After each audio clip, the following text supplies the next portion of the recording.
Okay, lovely, lovely. I think the room will fill up nicely. Ivan, quick question. Is that everyone? Everyone's arrived? Or who's two of you? Okay, there are two more ladies in the toilet.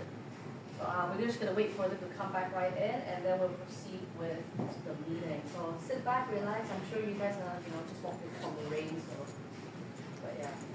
Anyway, thank you everyone for coming today. It's so nice to see everyone. The room's filled up nicely. It's a bit imbalanced just now, but with otters here, it's nicely filled up.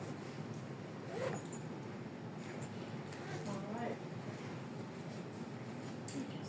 Okay, sure. All right.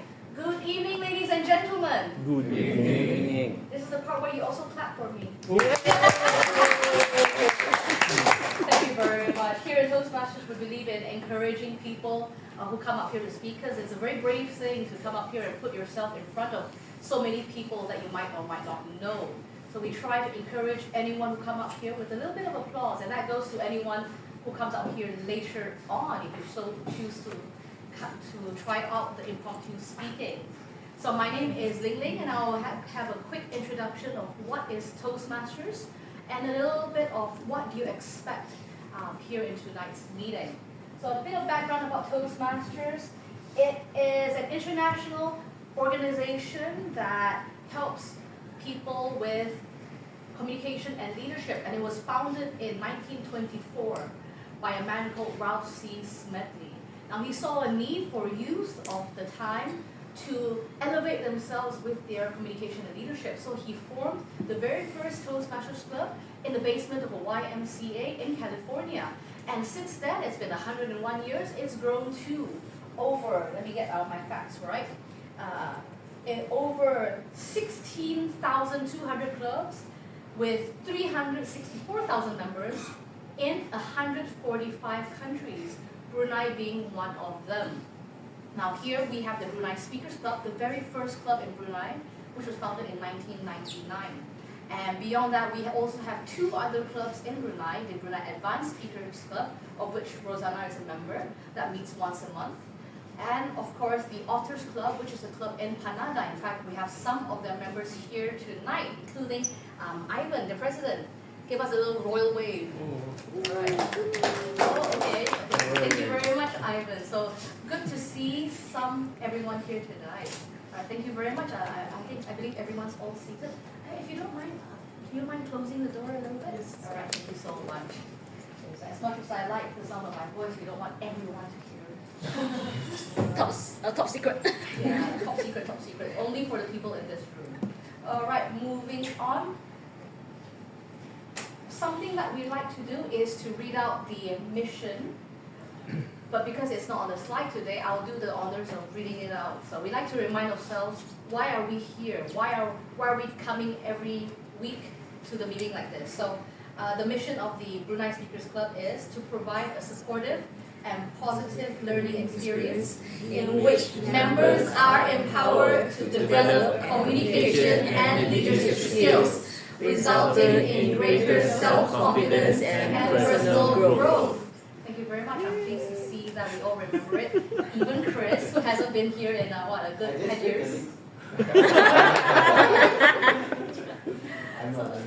So it's so lovely to see all of you here today. All right. This is the part where we're going to move on to guest introduction. So if you're a guest here, what we like to do is sort of invite you to stand up and maybe something quick, maybe say your name. So we know what to call you during the duration of the meeting. So we'll start with, Yes. Good evening, everyone. Good evening. My name is Chris. I have been absent for many years. My last mentor was late Sean Narcis, and my level at that time was CC3. Today I bring my son here, Jack. He just finished his O level, about to enroll to thank you, everyone. Thank you very much, Chris. So lovely to see you again. It's been too long. All right, Jen, if you don't mind introducing yourself and a little bit about what you expect from here tonight. Over to you. Good evening, everyone. Good evening. My name is Jack. He is my dad. dad. And I actually heard about this club from my brother. He came here first along with my dad. Around 11 years ago actually. And that time I was still Shoot! but, That was you! If you owe yet. If you owe yet. anyways, but I never really entered the club. I just waited outside in the rain, in the car. Okay, I was gonna say Chris. Yeah, but I saw people dressed in suits walking out, dressed very moist, the color. Yeah, so I did my research, but I did not know that there was a contest workshop going on. So I have no nothing prepared. Yeah, that's all. Thank you. We'll find out later, but before that, let's have a quick break to respect the azan, and we'll be right back after the prayers.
Thank you very much for that short intermission. Now I'll go back and to the guest introductions, I believe. So we've heard from Jet and Chris. Moving on to these two young men over here. I believe you two know each other? No.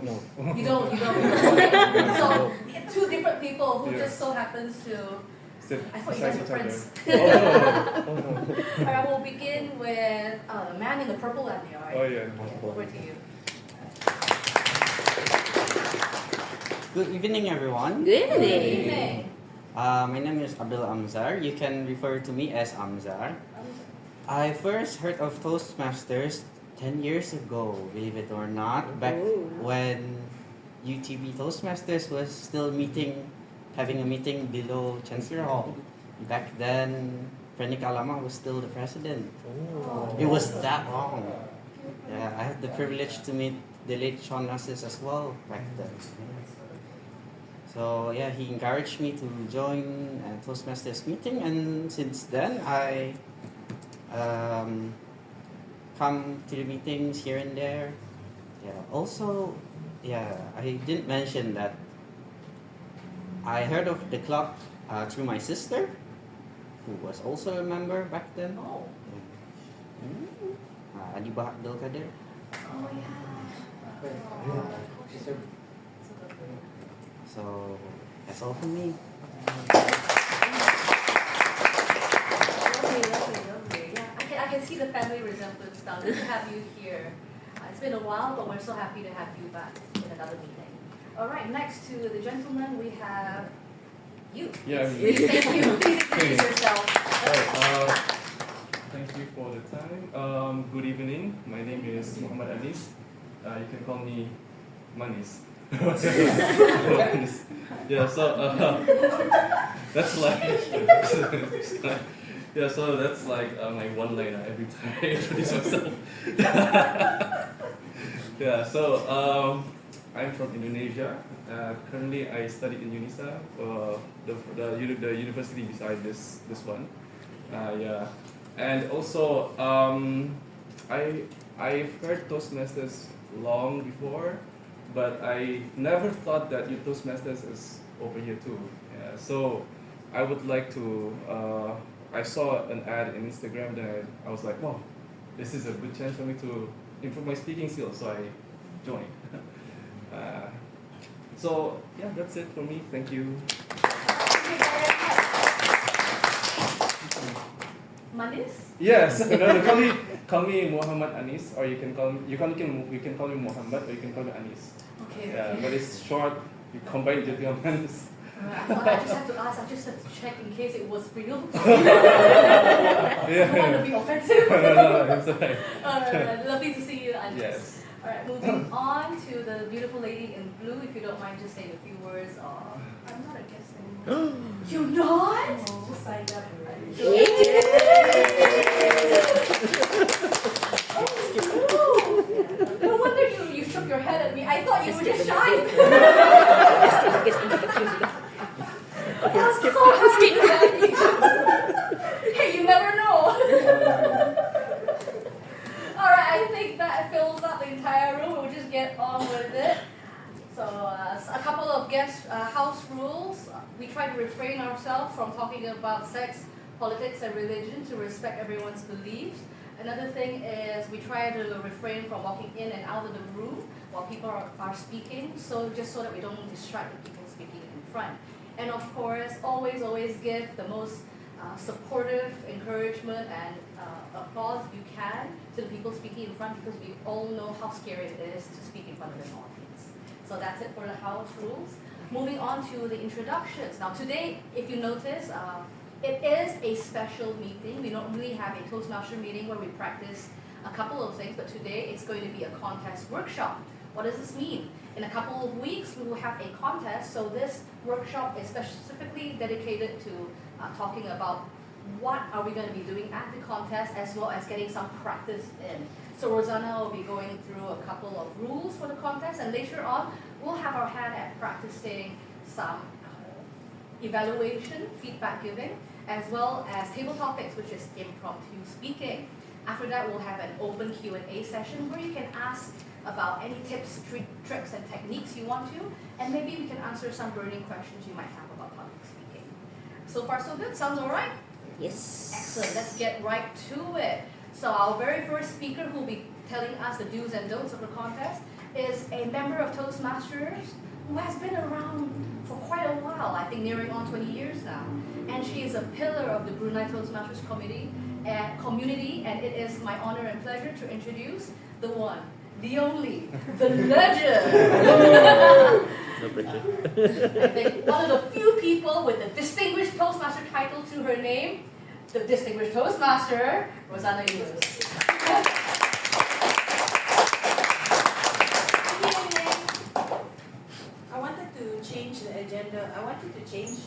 slide while you were speaking, but somehow it refused to change. So. Ling Ling kind of ran down the agenda today, so I will just go straight into it. So let's talk about, first and foremost, about why do we do speech contests. It's for two simple reasons in Toastmasters. It's to provide an opportunity for speakers, or for members actually, to gain speaking experience, improve your speaking abilities, and to recognize the best as encouragement to all. So if you're speaking on stage, or when you're deciding to speak in a speech contest, it really propels a member's development. Because what we think we know at that point in time as a Toastmaster is what we know at that time as a Toastmaster. But the moment you step into a contest, it pushes you a little bit further because it asks you to be more analytical in consideration of how you write your speeches and how you present your speeches. And when it comes to contests like evaluation, it asks you to be more critical and analytical in terms of how are you going to analyze and evaluate someone's speech. Recognize the best is encouragement to all. What's the purpose of a contest? You're there to pick a... You're there to pick a... Huh? Winner. The purpose of you're there to pick a Winner. winner. Exactly. So you want to be able to recognize who is the best speaker at that day, who is the winner of the contest. Because it will encourage the person, and also it can drive and motivate other people to be in that position that they want to be recognized as the best. And the second thing is to provide an opportunity to learn by observing the more proficient speakers who have benefited from their Toastmasters training. When you are a beginner contestant, the moment you see other more experienced contestants on stage, you'll be like, sometimes you think like, okay, I'm prepared for this, I'm ready. Sometimes say, doesn't matter what the outcome is, I'll do it. And some people suddenly say, what if I forget my first few lines? But that's the idea of Toastmasters and why we speak on stage in the first place, is that we have a fear, we recognize we have a fear, but we're willing to do something about it. So it's either you join the Toastmasters Club and start doing your speech projects and impromptu speeches and learning to evaluate people, or you enter into a speech contest and scare yourself, but you went in and you did it anyway. You're proving it to yourself, not to anyone else, you're proving it to yourself. But the best platform to learn, if you haven't been learning it through Toastmasters meetings, is to observe a speech contest. So there are actually different types of speech contests in Toastmasters. We have the International Speech Contest. For the benefit of our guests, it basically means that this contest will go on to an international level. We have the Evaluation Contest where we give feedback. The contest is all about how do you give feedback about the speaker and their speech. We have the Humorous Speech Contest where the speech must be funny. It can't be a string of jokes, it just has to be funny. And we have also then the Table Topics Contest, which is learning how to speak impromptu, which we practice at a Toastmasters meeting. Then we have the, sorry, it should be Tall Tales Contest, not Tale Tales. Tall Tales Contest, so you make something up and you make it really vivid and imaginary and put it into a speech. There's also the Online Speech Contest and Video Speech Contest. The Video Speech Contest is limited to clubs that don't belong to a district yet, so it's not really relevant to us. Now, an important note is that why do we only want to focus on this particular year, on the International Speech Contest, Evaluation Contest, and Table Topics Contest? In all clubs all around the world, district, area, division, club must have the International Speech Contest because it will go on to the world stage. And this contest must be conducted in English. But according to Toastmasters International, districts can conduct up to 3 additional English contests of their choice, and they can also do 4 non-English speech contests. So, earlier in the year, it was predetermined by the District Executive Committee, approved, that we would do a must, the International Speech Contest, the Evaluation Contest, as well as the Table Topics Contest. That's been decided. Cannot argue anymore. So we focus on these 3 contests. If you're keen to see or know what it's all about, please come to the Brunei Speakers Club contest on the 18th of February. Then at district level, and you can also register from club and above, are non-English speech contests. So there are clubs in the world which are Bahasa clubs. So they have the Pidato speech contest. We have Mandarin clubs. Mandarin clubs tend to like doing a version of international speech and also table topics. And then there are also other languages or other clubs in the world that focus on different languages. But I've never seen any other contests except for English.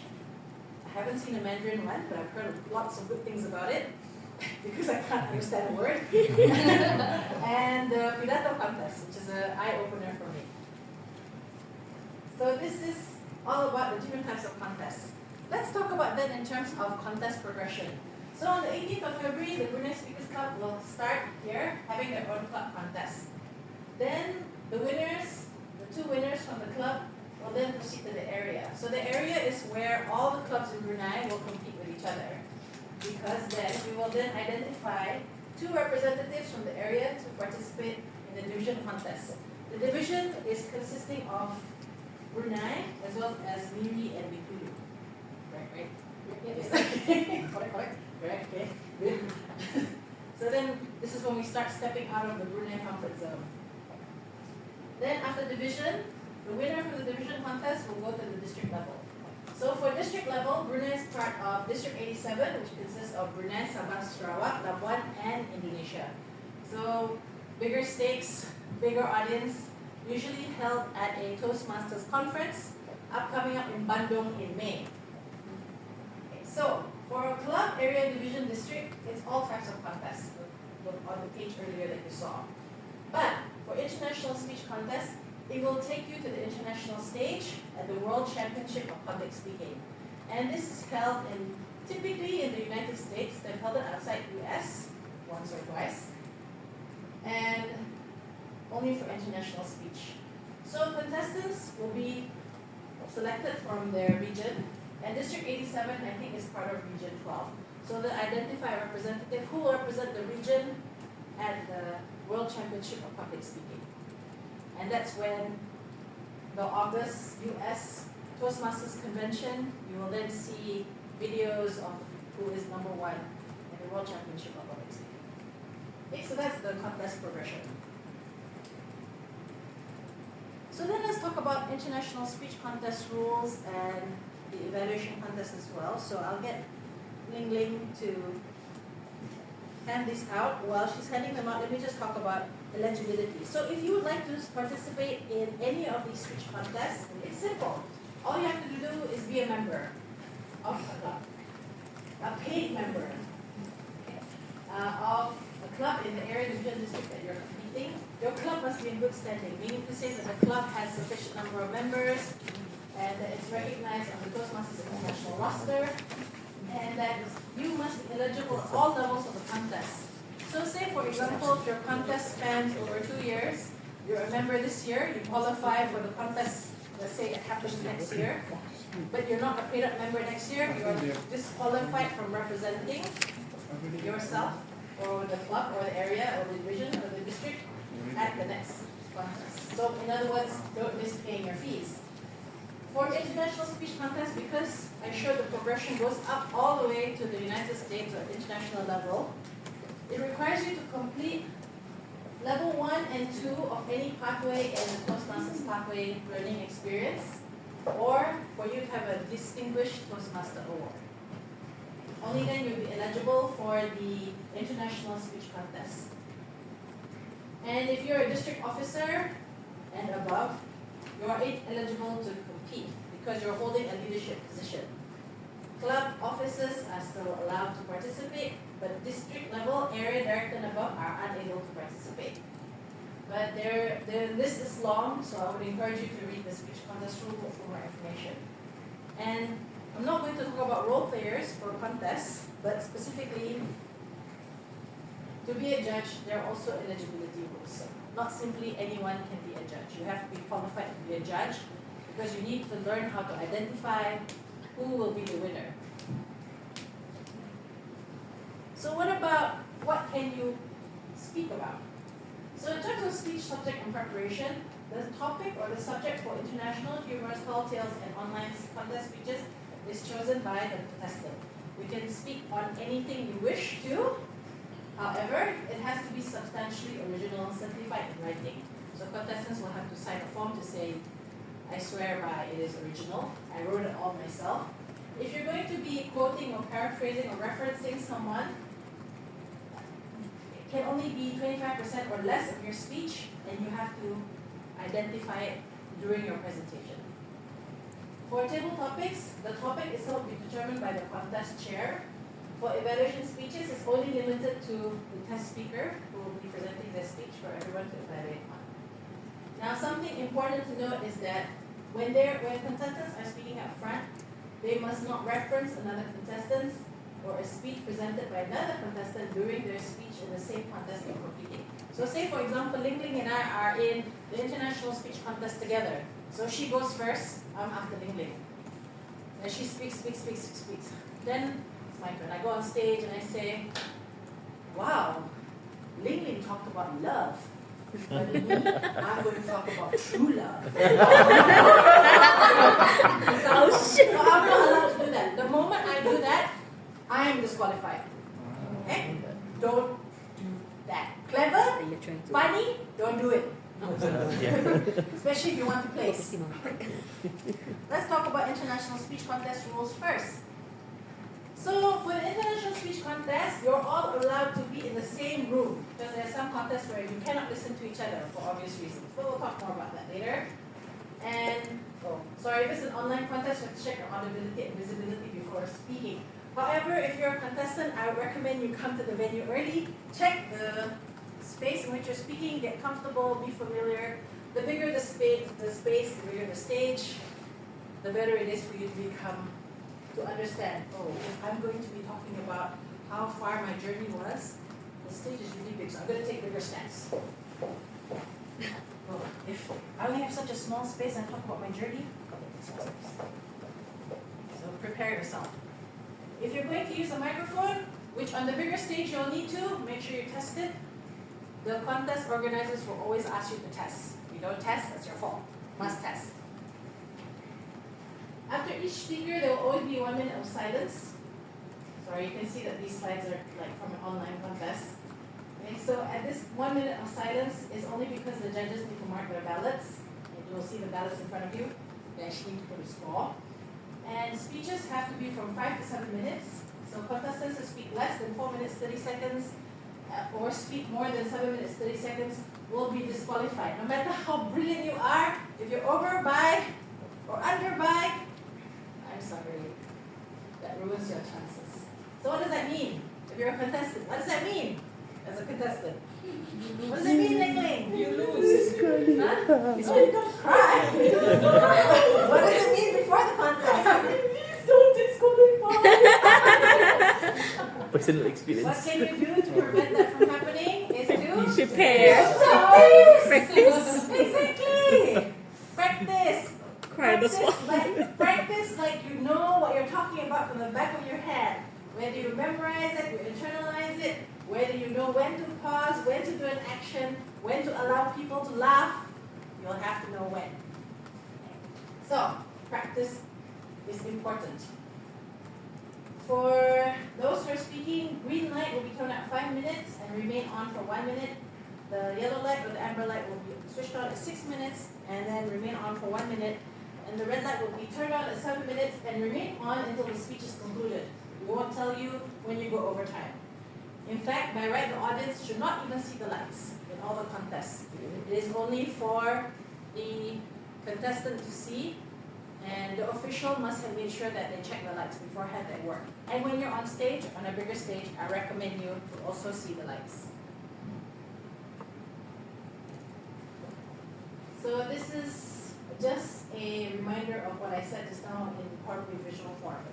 Okay, let's talk about the sheet that I just got handed out to you, which is the mark breakdown, right, of the International Speech Contest. Okay, so this is what a judge has to fill in terms of a ballot. You will see the judging items on the left. There's suggested value points from excellent, very good, good, fair. 1, 2, 3, 4, 5, 6, 7, 8, 10 is actually the contestant's name that they have to fill in. And in terms of the marks breakdown, 50 out of 100 points possible is for content. Okay, so you might be brilliant in terms of delivery, but if you're speaking like an empty can, you will not get much points for content, and that's the biggest set of marks you can get. Then we have 30 for delivery, which talks about physical, voice, and manner, and then we have 20 for language. So can you imagine if you were presenting a speech whereby your grammar and you use swear words in your speech, do you think you'll score high on language? Exactly. Don't throw away these 20 points. Make sure that your grammar is good. Make sure you use appropriate language that is understood by people. Don't throw away these 20 marks. These 20 marks can make or break a score, a total score for a judge. Then in terms of delivery, it talks about physical, voice, and manner.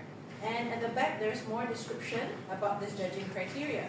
So you can see here that for physical, it really talks about like how you effectively communicate your speech. It should be how you want to reinforce the speech, whether you're sad or funny or you're showing something. Your body language has to support your speech. It's either through gestures, expression, and body positioning, and making sure that you stay within the speaking area. So I think the moment you step out of the speaking area, you're disqualified. So there was one contestant a long time ago in the Brilliant Speaks Club. His name was Wayne Metzger, and he did a humorous speech all about Elvis Presley. And he's also tall and skinny. So how do you think he made it more effective in terms of physical?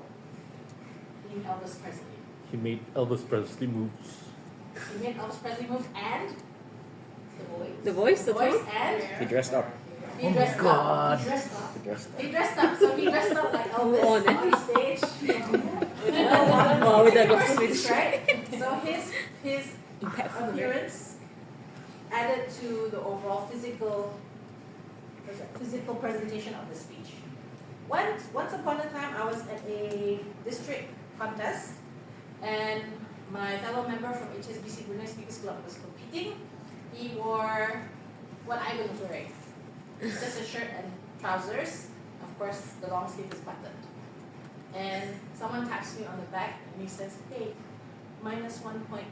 Your contestant is not wearing a jacket." I got very irritated, and I turned around and I go, "Show me in the rule book where it says I have to wear a jacket." It's not about that, right? At the end of the day, yes, there is a tendency to wear business attire, but if you have a purpose not to wear the jacket, then there must be a purpose behind it. But tendency is please do wear a suit. Culturally, right? Please wear a suit. So voice is all about vocal variety, knowing how to use pitch, volume, how flexible you are in actually carrying out your message. If it's sad, make sure you sound sad, don't sound happy. And that you need to be clearly understood and heard. With a microphone, it shouldn't be a problem to be heard in terms of volume, but if you still mumble like crazy, it's going to be hard for the judge to hear what you're saying. You cannot interact with the audience that way. And lastly, manner. So the manner is, it says here, the indirect revelation of the speaker's real self as the speech is delivered. Meaning to say is that, who are you on stage? What is your true character? So it talks about here is like, you should speak with enthusiasm and assurance, showing interest in the audience and confidence in their reactions. So you are your own master when you're on stage. You mastered the stage, you mastered your speech, you mastered your audience. Okay, so the more confident you are, the more forthcoming your manner should be, the higher the points. So let's talk about content. In terms of content, you can see that speech value has the highest set of points, with excellent being 25. And speech value here, they put their ideas, logic, and original thought. Basically, you really need to think about why are you there on stage. You have something you have the responsibility of saying something meaningful and original to the audience. And you feel like that you've contributed to a person's thinking. So if you think you're going to cheat and regurgitate Mahatma Gandhi's speech, I would say think again. So the idea should be important ones, although this does not include the humorous presentation of that. We need to say that. So someone asked me like, international speech, can I do an informative speech for international speech? I would say no, I would say why not? But the question is that how much value are you adding to the audience in terms of the ideas you're presenting? So if you were to look on YouTube right now in terms of Toastmasters resources of those who go as world champions public speaking with the top 3, if you were to hear and listen to their speeches and see their speeches, it's primarily on personal stories and linking everything together in a way it's packaged that it has a message for us to bring home. The art of putting things together is what speech development is about. And that's why structure, organization, and support material is important for 15 marks. And effectiveness. Effectiveness really talks about how receptive is your audience to your speech. But it's somewhat subjective, so it's really how the judge will perceive how your message came across to them. So as a judge, I'm going to ask myself, was I able to determine the speaker's purpose? Was the speaker's purpose to motivate me, to inspire me? Did the speech relate directly to that purpose, or was it really talking about something else? I look around. Was the audience's interest held by the speaker? Was this subject even appropriate for this audience? So talking about relevance. So as you can see that the international speech contest, why it goes up to the international level, is that it requires a lot of thought and meaning behind it. There's a purpose of why you're on stage. There's a purpose why you need to speak, and that your audience is there for you. But can you connect with your audience? And so that's the international speech. So later, when Ling shows the video, I do believe it's from the World Championships in 2024. Yeah? Yeah. Yeah. So in terms of the international speech contest, just take note that the moment the first word is uttered by you, the timing will start. If you didn't say anything on stage, which is done by an action or even playing music, that will also start the timing device. So you must make sure that what you do is purposeful. So say that you're called on stage, Rosanna Yunus, true love, Rosanna Yunus. And I'm stage, I'm like, and then they're like, oh, obvious, start the time. But actually I'm like, I can't remember my words.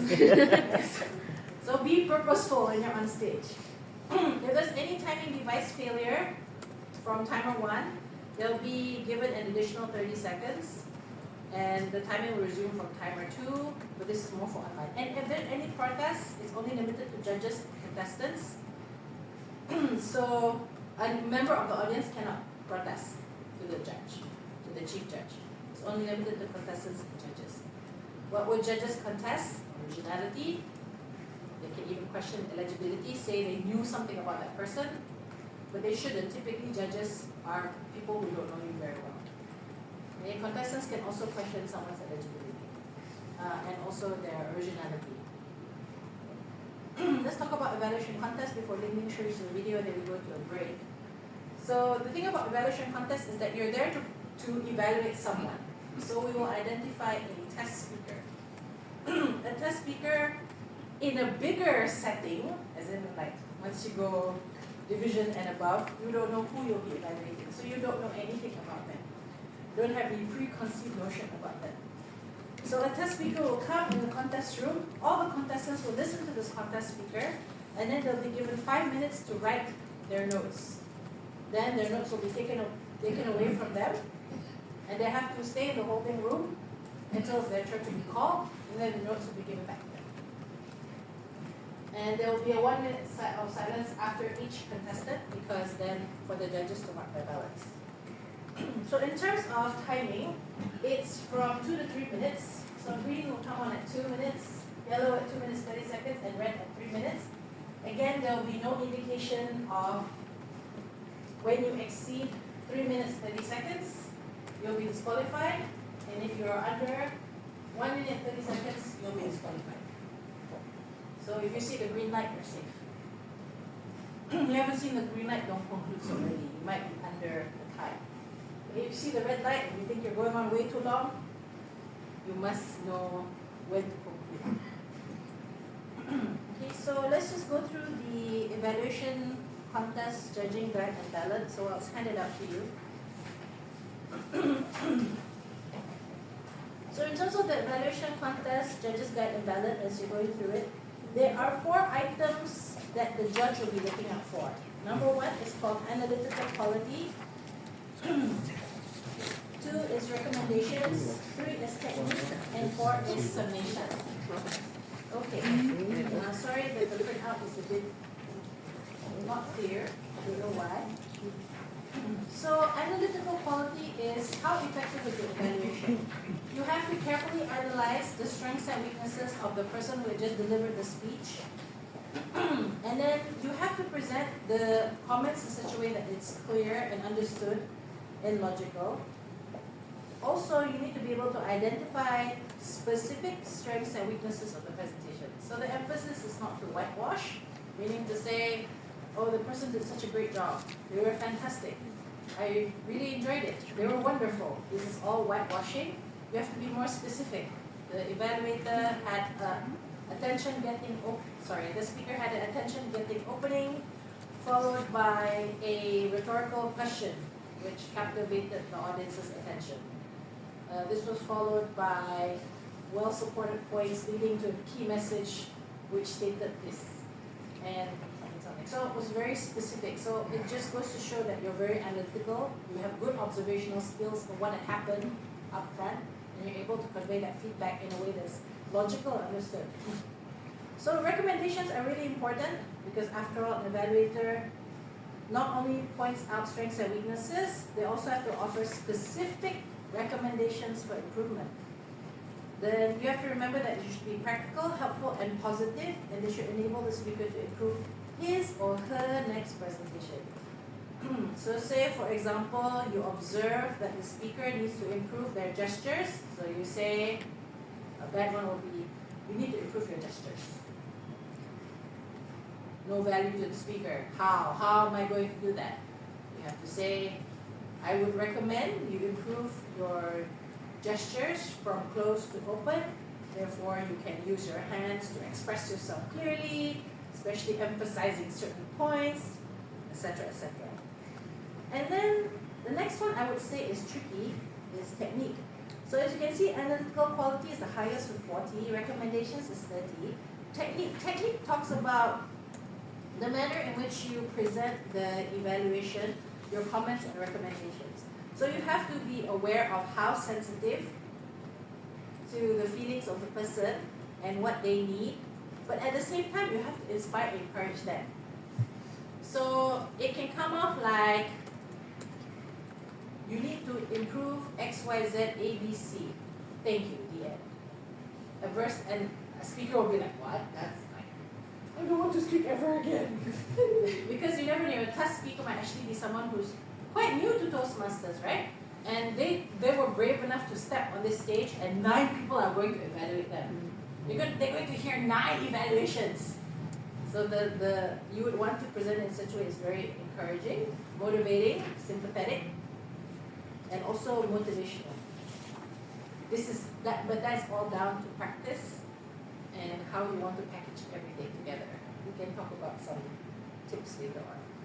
And then summation is always leading to a conclusion. You summarize briefly your comments and suggestions, at the same time still positive and encouraging.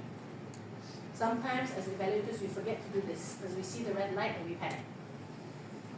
So be measured. When you have your notes, identify what is critical to highlight as strengths, and then what is critical to highlight as improvements, but also making sure you have enough time to demonstrate. That will help you earn the points. So Ding, it's over to you now. Oh, my turn? Yes. Excellent. All right, thank you very much. That was the Rosanna running down the evaluations and international speech contest. Now, if you think that's over, not yet, please keep them right in front of you. What we're going to do now is a little practice evaluation. So, an evaluation means you are going to listen to the speech and you're going to give feedback, right? According to Zana. What happens is you are going to keep in mind the evaluation contest ballot. This is how you're going to be evaluating. You're going to pay attention to your analytical skills, as well as your recommendations and your technique. While you keep in mind your style, you're going to listen to this person's speech, and then you're going to go through all the things on the International Speech Contest ballot. You're going to look at their content, their delivery, their language.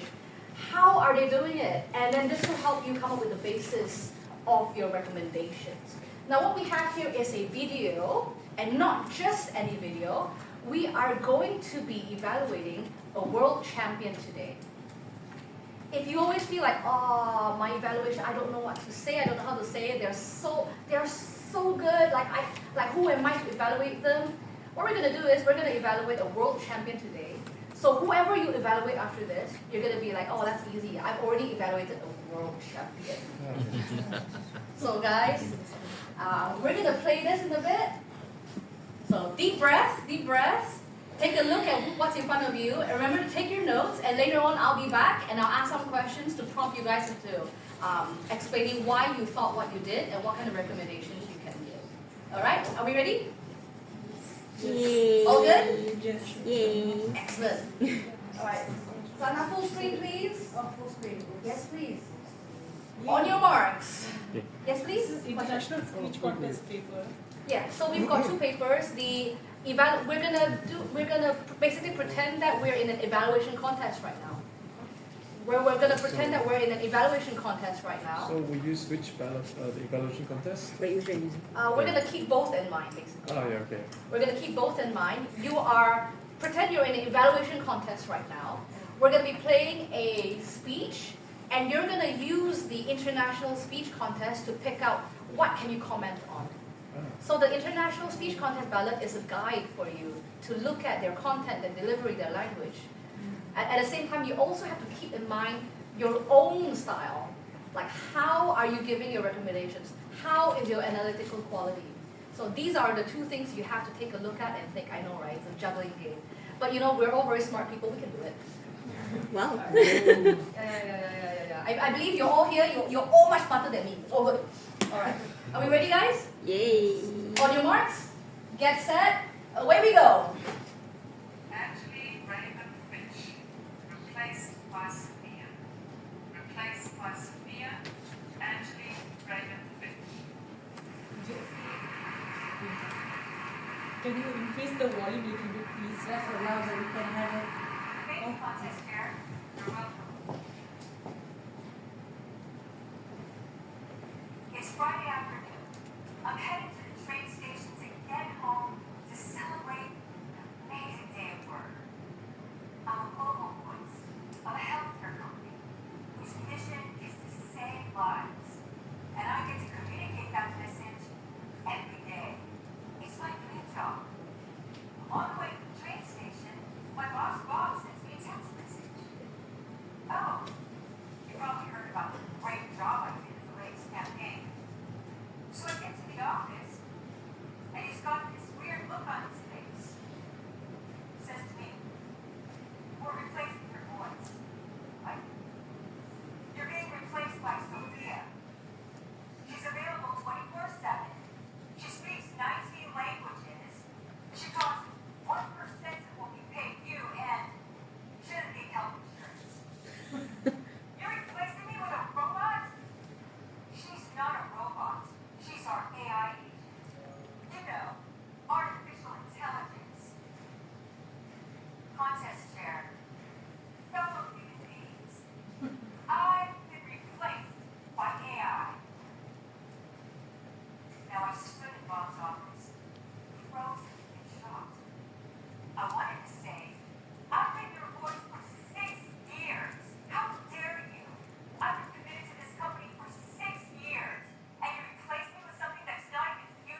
Really,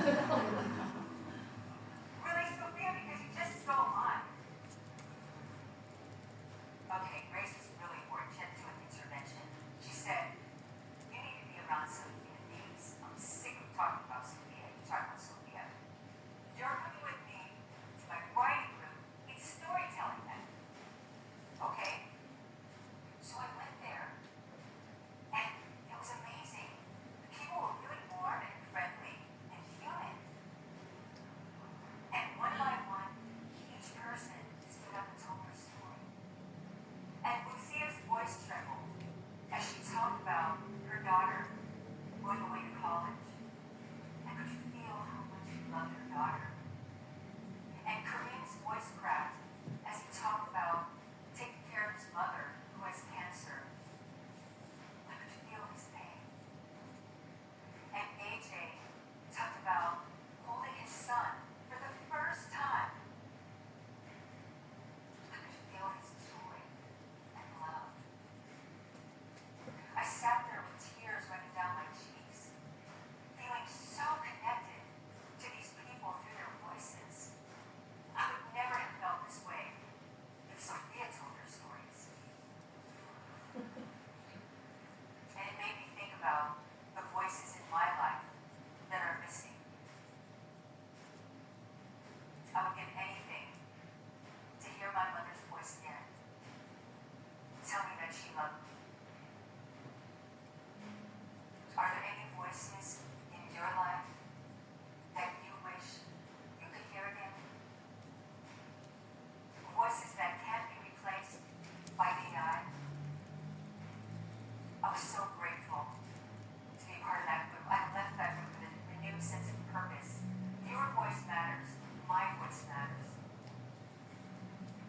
Well, about a month later, much to my surprise, Bob called me. He wanted to meet for lunch. Okay. I get to the restaurant. He looks at me and says, unfortunately, it's not working out with Sophia. Really, Bob? She's not able to speak from the heart like you can. Would you consider replacing Sophia? I'll consider it, Bob. Let's get something clear. I'm not available 24/7. I don't speak 19 languages. I cost a lot more than 1% of what you're paying for Sophia, and I can need health insurance.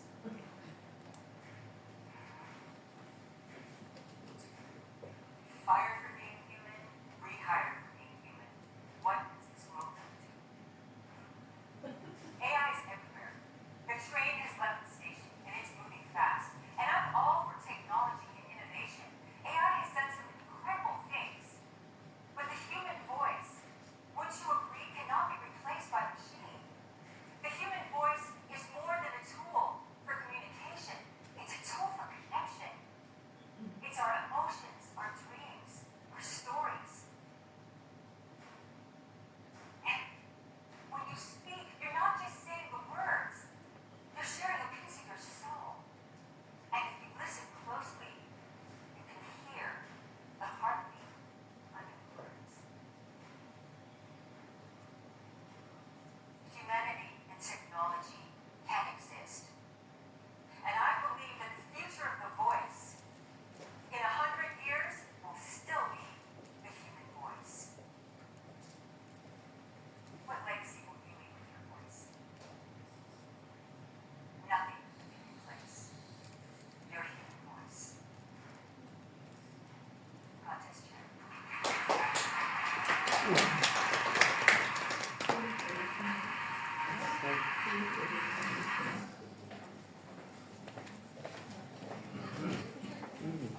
All right, thank you, everyone. I'm sure, that gave us a few things to think about. I had to dry my tears in a bit in the middle, but I'm good now. So what we're going to do is we're going to have some time to, like in an evaluation contest, you actually get 5 minutes after the speech to write down your thoughts, formulate them, put them up nicely. So we're going to do that, but we're also going to combine it with the break. So we're going to have a quick 10 minutes break, and during that you can go ahead and grab some refreshments. But at the same time, please do think about your points and what can you say about the speech. We're going to come back, we're going to sort of workshop this, ask everyone what they thought about the speech and what they can do to make it even better. So your time starts. Yes, you have a I have question. a question. So in here there's suggested point values. Yeah. But over here there's only 10.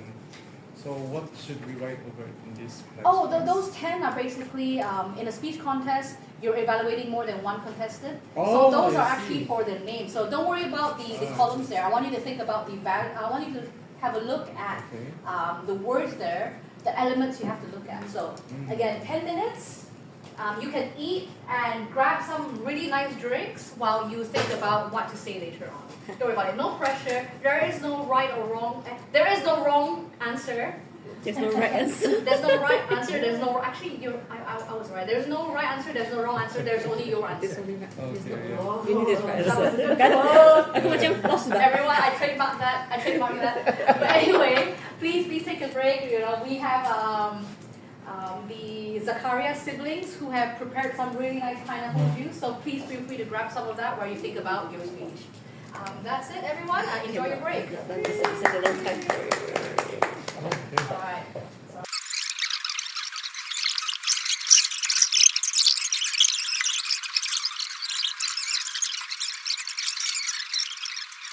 Yeah, okay, topics. All right, so now thank you for the interlude, everyone. I'm sure we're all ready and so excited to give our feedback. All right, did we all enjoy that speech just now? Yay. All right, let's start with an easy one. How did it make you feel? I want you to just throw adjectives. So how did it make you feel? Emotional. Emotional.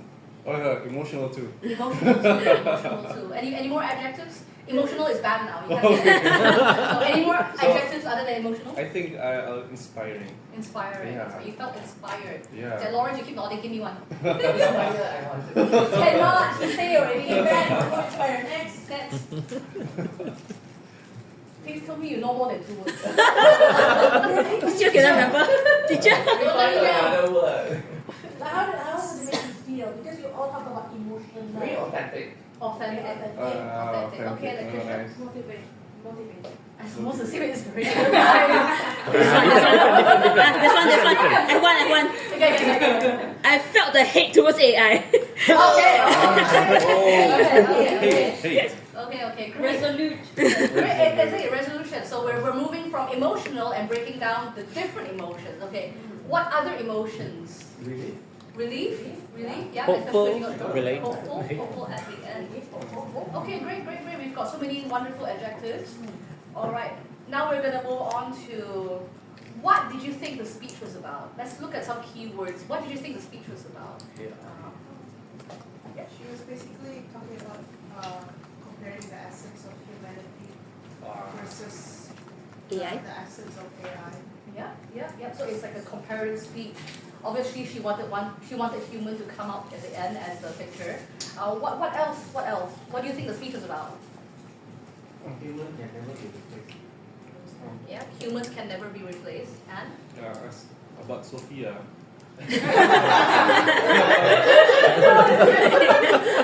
You're not wrong. yeah, about Sophia the AI. Yeah, Sophia. Okay. But if you like what the speech is about, so what Lily was trying to get is like what was the content about? Oh, the content, yeah. Yeah, So Sophia. she was. I will fight you. So she talked mostly about Sophia the AI and what's called how she was everywhere and making her feel what's called frustrated and angry, and then she found relief in the storytelling what's called club community. Yeah. And from there, she found a message from there. Yeah. Excellent. It's so nice that you said the word message. Oh yeah. The message. So that was the storyline. That was what the speech. That was what she was talking about in her speech. But what was the message? What are you walking away with at the end of the speech? What does she want you to do? What does she want you to feel about? What voices are important to you? Sorry? What voices are important to you? Voices are important. Specifically, Something? the value of human voice. Yeah. The value of the human voice, yes. She wants us to prioritize human connection over the mechanistic parts of AI technology. Yeah, that's true. It's about value. It's about knowing the importance. Right. Let's go down the checklist. So we've talked about the speech content itself. We're going to move on to the physicality of it. What do you think about her mannerisms on stage? Let's talk about the way she used the stage. Any takers?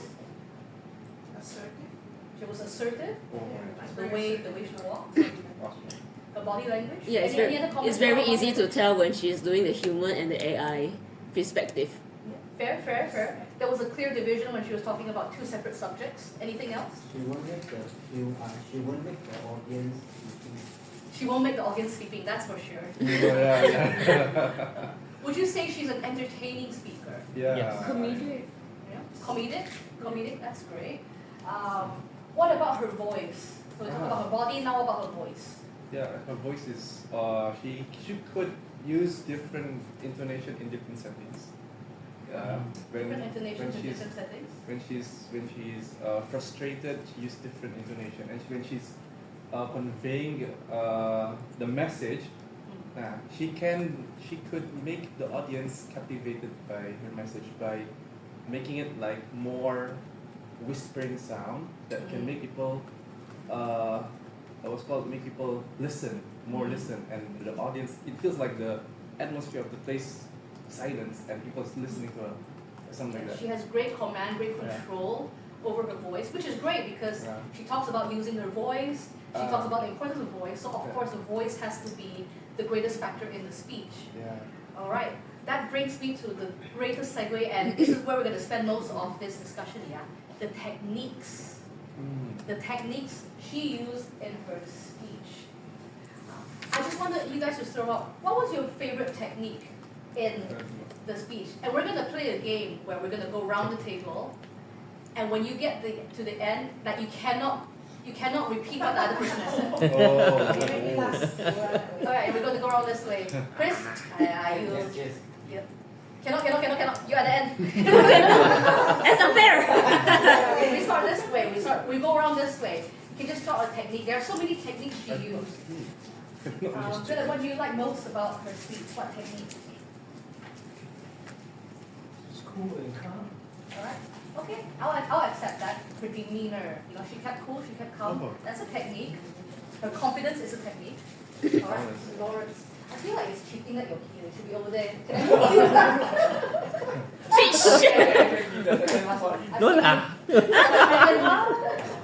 Setting up a character, which is one position, Yeah. and just Sophia the position with different sets of points.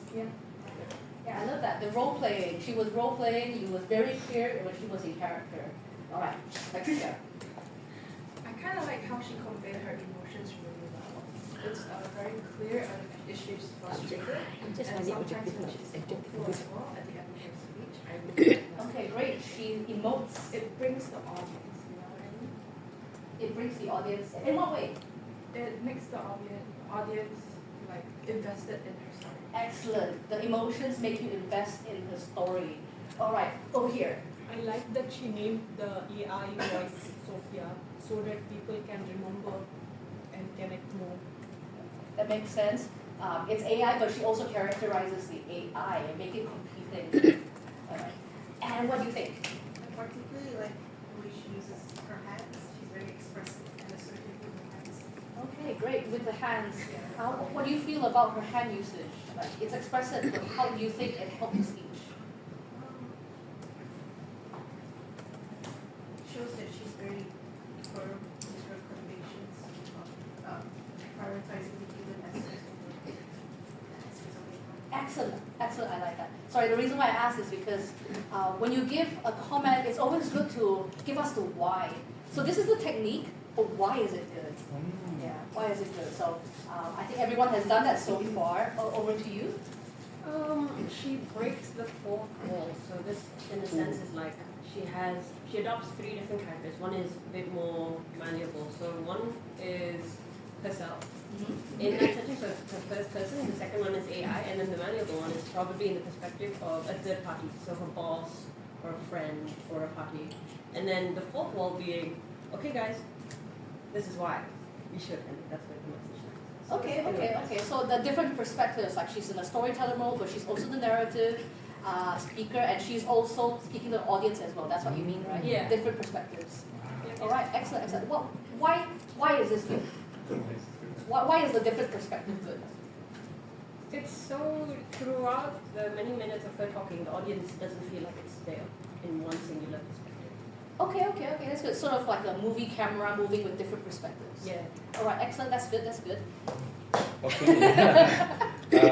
I think I like how she used the stage. She walked from one place to another in a huge crowd audience. So that could be one of the aspects, one of the techniques that she could what's called captivate the audience in that large stage. Okay, yeah, that's a good point. When the stage is so large, it's hard to reach so many people. So you got to move around to make sure everyone is. And I just learned that technique from her. Hey. She said one. Okay, that's great. Great. We will allow it. I know she said that we're not supposed to bring it from a previous speech, but we'll allow it. It shows you're listening. Yeah. All right, thank you. And Man, I was going to talk about space management. oh no! I was going to talk What a shame! Skip lalo. Skip. Okay, let you think about it for a bit. Okay, Bobby. I don't know, kind of sabut, but I'm just gonna add a bit more the vocal tone, the emotion, how she expressed the emotion, but specifically she utilized the dramatic pauses. So especially when she was like holding the baby in the hand, she paused, so it helped build up the emotion more in the audience. Yeah, love it. I love a good pause. It makes you, dramatic, but also it makes people give people time to think. All right, Lee. Facial expression. Her facial expression. So what I can tell, when she's annoyed, there's definite lines or wrinkles between the eyeballs, Okay, and she's wrinkly. it's very wrinkly, man. I can see all the signs here. You can tell she is in training for this speech. And when she's actually relieved, you see the softening of the muscle facial expression. So I really like that. So if we couldn't hear the speech too much, the next thing I rely on is actually other expressions. And I think that carries the speech very well. Okay, that's great. A lot of speakers, they forget their face when they're up there. So it's good that you have a visual cue. I like that. Zaki. I like that she told us her whereabouts from different scenarios, such as in during the train stop, where she also hears the AI Sophia doing her job, as well as in the ATM, I think, at the bank. She also had to mention about that. Yeah. Okay, so it's a context. But how is that a good technique? Because it gives the audience some perspective about what she meant in those times. Okay, I see what you mean. So it's like a real life example, because if you just say it, people cannot imagine it. But if you put yourself in a situation, you can sort of imagine what it feels like for it to happen to you. Yeah. So I like that, Zaki. All right, move on. Amira. I like that she included in her passage some questions, like have you ever thought of, it made the audience actually think about her topic. Oh, I love that. Include the audience in your speech. I love that. Great technique. Moving back here, so you've enough time to think. If I move right at the end, you run out of things to say. Well, I think she weaponized crutch words as a professional accountant. She.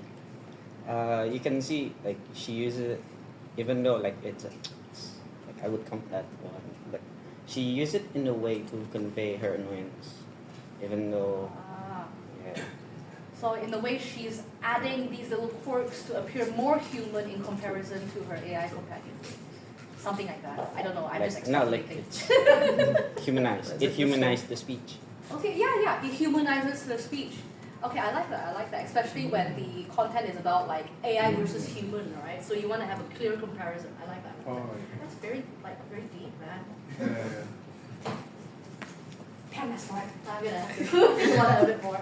All right, moving over to this side. You second last. I thought you forgot already. No, I don't get you. I'm expecting something very poignant to come up. Alright. Very poignant. A haiku. Yeah. All right, coming over here to Jet. Oh, you want to switch seats? What? Running out of things to say. When she mentioned the baby, she kind of brought up raw emotions from the audience, to sympathize with her, right? And I think that really juxtaposed the inability of the AI to have to have no to have no feelings, right? So it really helped the audience imagine the gap, the human traits. Okay, I like that. Even though it's not technically a new thought, but it adds on because when you heighten the emotion, it shows how emotionless the AI is, which serves to highlight your point, with the comparisons. So there's a clear winner when it comes to, who can do what. Moving on to Chris, technically you're one of the oldest members here because you've been here. You joined a long time ago. I'm still young. Oh, yeah. Sorry, oldest member, not like by age, but by joining. Yeah, When she mentioned about a few people talking about the very human things, which if AI don't have that kind of ability. And then? Those are the things that only humans have kind of feeling. Okay, I'll allow it. Technically, it's sort of like an ending to the thought. I'll consider both of you one team. Add on some more. Okay, it's not done. The speed that she uses in the presentation really suspense that only wait for the next information that she's going to. Oh, the speed. Okay, that's interesting. That's something new. We didn't talk about the speed, the pacing of it. I think she sped up some, she slowed down some. I think we followed along, and depending on what she's saying, it adds emphasis. So frustrated, it gets faster. She wants us to listen, she goes slower. So okay, that's a really interesting thought. Thank you for adding that to the pool of techniques. Come over here to the English teacher. Give me something good. Okay, the technique that I'd like to highlight is about speech crafting. Ooh. The things that I actually learned from Charles' workshop. Okay. I think throughout the whole speech you can find a lot of repetitions like things like Sophia. Human voices. But the one that really captivated me is the beginning is the end. At the beginning, she mentioned that Sophia is more capable. She can work 24/7. She can speak 19 languages, and towards the end of the speech, she also brought it back. So the purpose is there. She didn't just share the story for fun. There's a purpose. So I think very, very cleverly written. Yes, it definitely was. When she said it, I was like, oh yeah, that's good. So I was like, that's all from me. This is why you're my favorite. Okay, pass. Pass on it. Meet expectation. Meet expectation. But yes, the beginning and the end is such a classic speech move. And if you do that in your speech, that would definitely win you a lot of points because it means that you were intentional. You set out trying to do this, and at the end you achieved that. So take notes for people competing. Take notes. Do that in your speech, and you will not just win points, you also win hearts. Also trademarking that. Right, moving on to Rosanna, the master herself. One last comment. I know how to follow up that one, right? For me, I wanted to bring up, I think just structure in general, because we have the opening, the body of the speech, and the conclusion. Can't go wrong with that. That's essential for any speech. The way she opened was captivating because she started with her story, and then she went to the audience before she went into the rest of the other parts of the story. Also, like the use of rhetorical questions, like whose voice do you miss hearing the most? And I also like the use of the power of three. When she went to the storytelling club, there were 3 stories, and when she talked about Sophia, there were 3 instances, power of 3. I like that she spent quite a bit of time on conclusion because I felt it was conceptually somewhat a little bit difficult for me to grasp. And the value of what she's speaking about is not common that you hear about talking about like the value of the human voice or the human. It's very niche, I think. Exactly, it's very, very difficult to speak about. So I thought like those were just the techniques that she used. I completely agree with Rosanna's points. What a great way to end this session. I'm not done like end. I'm not done. I mean ending the techniques. Because now we're going to move on to arguably one of the most difficult parts of giving evaluation, the recommendations. You know it's good, but how can you make it better? And it's difficult as a speaker, you know, because it's so hard to give people feedback, because then you have to think like, you know, how can I make an already good thing better? Like, who am I to say that? But I just want you guys to dig deep and just throw any ideas you think. It could be something small, you know. Put yourself in their shoes as a speaker. Wouldn't you like to know how do you make a good thing or even better? Like, wouldn't you like to have feedback to make your speech, you know, take it one step higher? So I'm not going to ask everyone for this, sigh of relief. But I do want at least a couple of comments from the audience, like how would you have done it differently? What would you have added to make it even better? What was something that you didn't like about the speech? I want you to ask yourself these questions. And no takers. Zaki? Or Ms. Kim, I'm so sorry. Dr. Izaki. Dr. Izaki. Dr. Izaki, would you like to give a couple of comments? Actually, I like everything about the speech. As in the body language is I'm just a bit critical of the correctness part, like word selection and grammar, because AI is a very broad topic. I felt she could have used a wide variety of words to convey the significance, like more better words and suggest like what?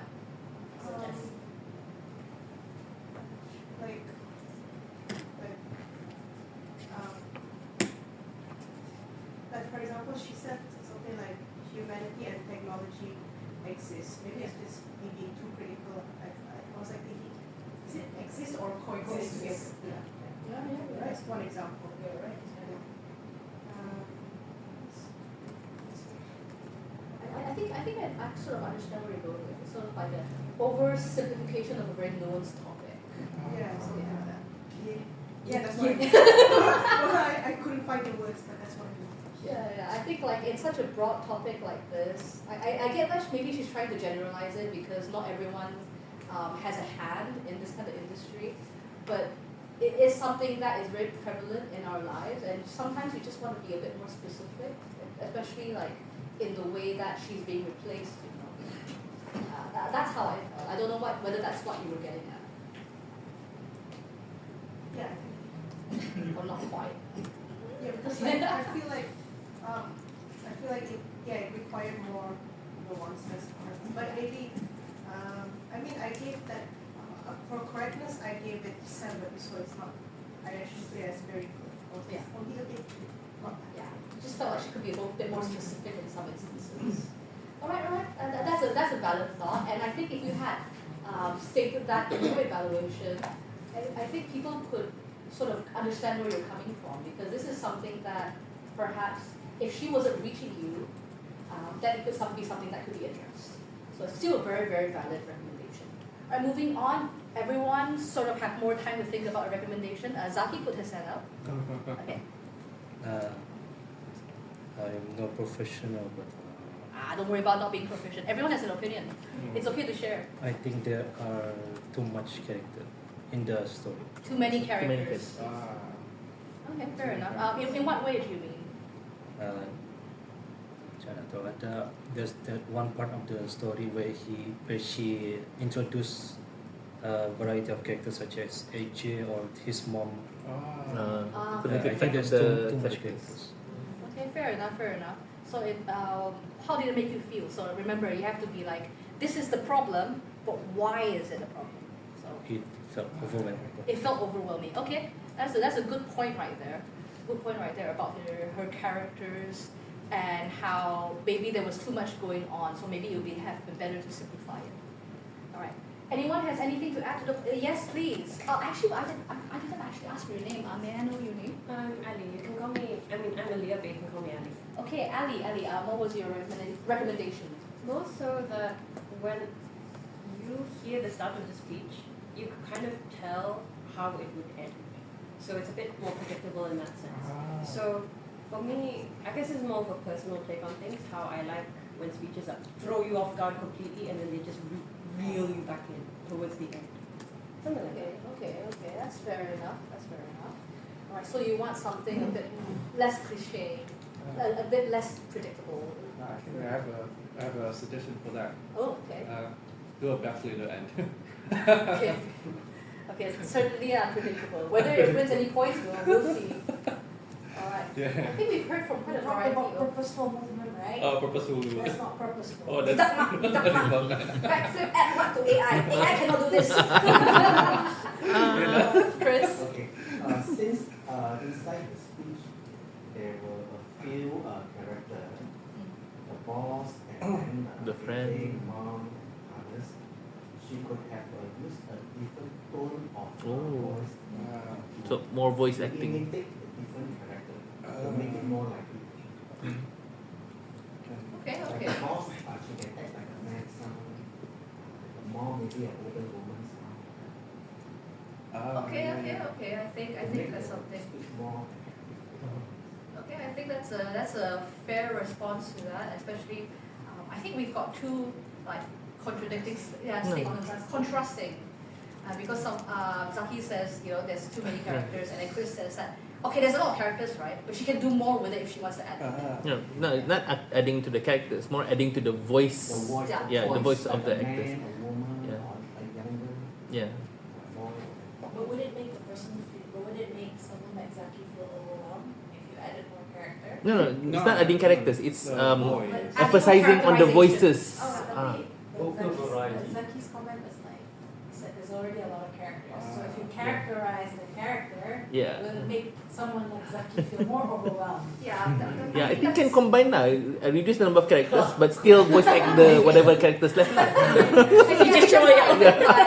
Two very contradicting statements because you can either do what Zaki says or you can do what Chris says. But I feel like if you do both of them together, it might be a bit more what's it called? Caricaturous. Oh yeah, caricature. Yeah. Caricaturous because it's like you're gonna end up sounding like a puppet show. Yeah, humorous speech is good, but I think serious note. I think that's why she toned it down. Yeah. I feel because it was a very profound moment for her to realize that the humanity of the different people chiming in. So I think again, there's no right or wrong when it comes to evaluation. You could think like Zaki, you could also think like Chris. That's why it's important to have lots of different opinions so you can see which one you prefer. Alright, we don't have much time, so I'll maybe allow one more comment to anyone who wants to share. Of course! That's the key. Teacher Lawrence. Alright, I think this is really difficult because when I was listening to the speech, I found it very difficult to offer recommendation. So I really tried my hardest to come up with one, and it's actually about purposeful movement. I just felt that when I was looking at the video, she was constantly walking around. Yes. I think she walks a bit too much. So if I'm not wrong, she actually walks every 2 sentences. Yes, so, around. every 2 sentences. So I find it a bit distracting. So I find it a bit confusing as well because there's no transition in between the 2 sentences. So I personally would suggest walking when you want to transit from one point to another. So the focus will be your tone, your story instead of your movement. Yeah, so something like that. not all the walks were purposeful. Not Yeah. the walk, just like walk. It just more feels like like pacing, going around. Yeah. Just something she did as an afterthought. If you pay attention, even the cameraman needs to move. Kasian. Coming from our perspective, like we're watching it from a screen, right? It's not, we didn't watch it live, so it would have been like, it's like oscillating fan. That's why you sit at the back. I just want to hit the button to stop it. So I get it. So like Lauren said, a good recommendation. A purposeful movement would be moving as the point moves, so it feels like you're on a journey, rather than the point is moving there, you're moving back again. And then like you want to talk about something, going back to the point, and then you move forward again. So it's not purposeful. Yeah, I think that's a valid comment. Very good. Thank you everyone. I think great job with coming in with so many different unique takes on this topic. And I could tell a lot of us were really pushing to find something to say. So thank you for putting yourself out there. I'll just leave with one final comment, we've talked about the recommendations and things like that. I wanted to draw your attention to the last thing, which is the conclusion. Just a quick reminder that if you are taking part in the evaluation contest, always end with a conclusion because it's 15 marks. A summation. Summation, conclusion, ending basically. You need to summarize what you said. So never, ever forget that, or it's like 15 marks. Yeah. So.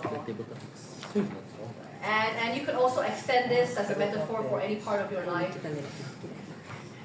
Like always be able to summate. If you're giving a report, always have a conclusion, always have like a little summary at the end. So just something to take away from this that's non-Toastmastery. Right, that is it for me. We're going to move on to table topics.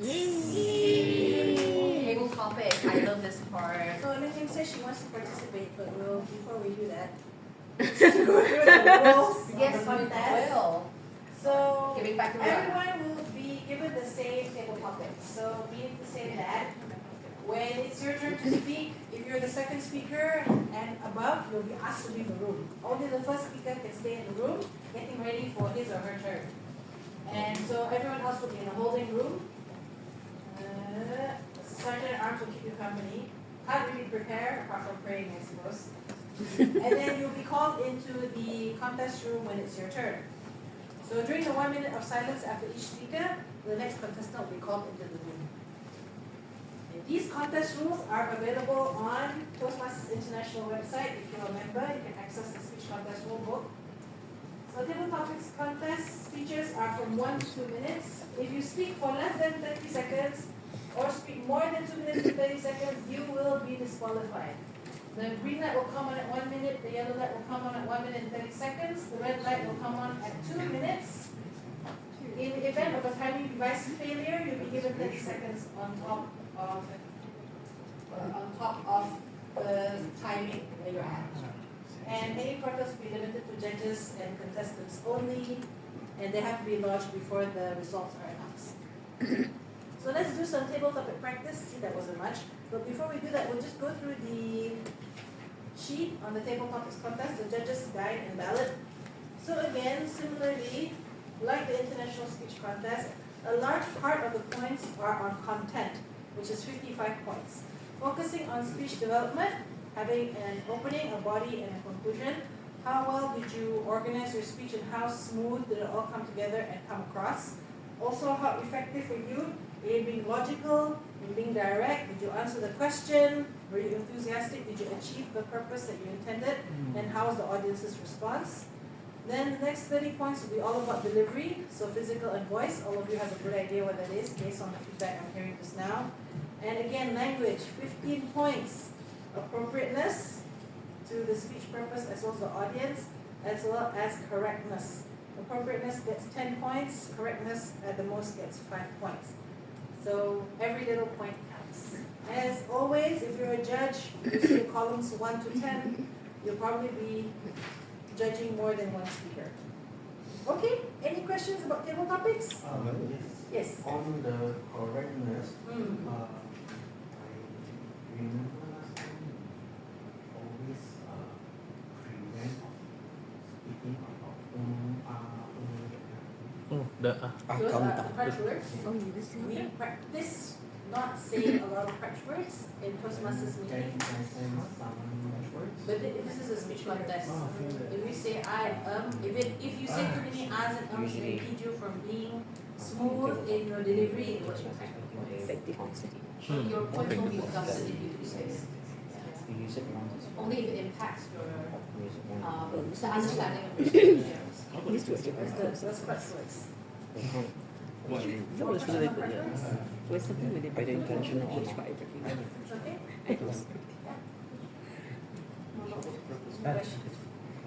How does the deduction system work for overtime? How does the deduction system for overtime? Disqualified terus. Terus. No second chances. Nada balik ni. Tiada maaf bagimu. Tiada maaf bagimu. Nada revival ni. Second. Imagine that. The second chance is next year. No, I thought about joining authors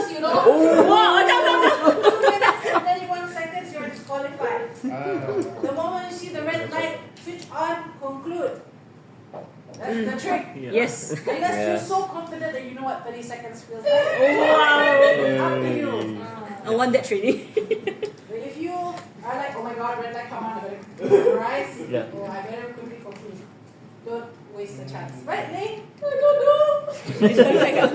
Several times. Oh yeah, ka? How many times? She said 4 times she got the time to spot. Apparently, I don't understand. And apparently, I also don't learn from mistakes. I think we should talk about like at what point do you get time, because so the contest Toastmaster will say like Lai Ling Ling, what is life, Lai Ling Ling. And you could stand there and you could think about it first before you answer. Is there actually, there's no timing, right? Like, I feel like there's no like you just wait 30 seconds. Yeah, 30 used to make 30 maximum, right? seconds. No, I mean that was a house rule. House You rule. can actually stand Oh. there for as long as you want, but obviously if you keep your audience waiting, you lose momentum, you lose Yeah. interest. People will be like, whatever that guy says, I don't want to listen to it. It made me You lost. sit here for 5 minutes. I didn't know that was a house rule. That must be a nervous skill, standing there for 5 minutes. It's always been yang kena jaga itu I think it's just a Okay, rule of and what about thumb. this contest That rule? is very, very challenging. So that no one needs to wait so long. Yes. And it's something to the next Actually, it person doesn't next to say. you. Yeah. You're just It standing doesn't say outside. that you don't Hello have lagi ni. any addition about the thinking time. Gila, boleh aku nunggu seminit ni? No, it's not. There's no- Sudah. Nunggu ter 10 minit. Okay. You don't have to specifically start after 30 seconds. Tapi kurang umlah Don't if be too long worried lah. if you don't start speaking. Oh. Yeah. Kurang aura. Oh ya, tak kurang orang. Hilang aura. How many aura I ever lost? No aura, man. So I think Minus same thing, 1,000 timing aura. will start at the uttering of the first word.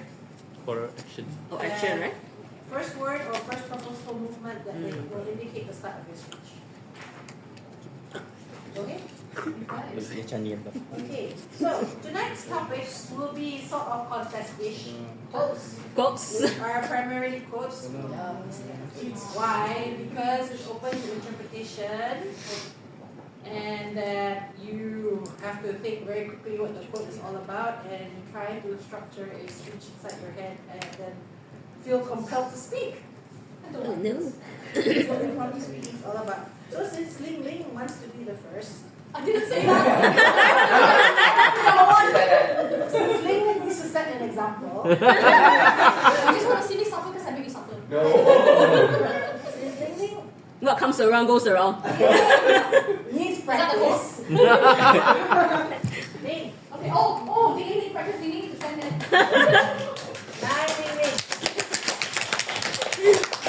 Lai Ling Ling. You only fail when you stop trying. You only fail when you stop trying. Lai Ling Ling.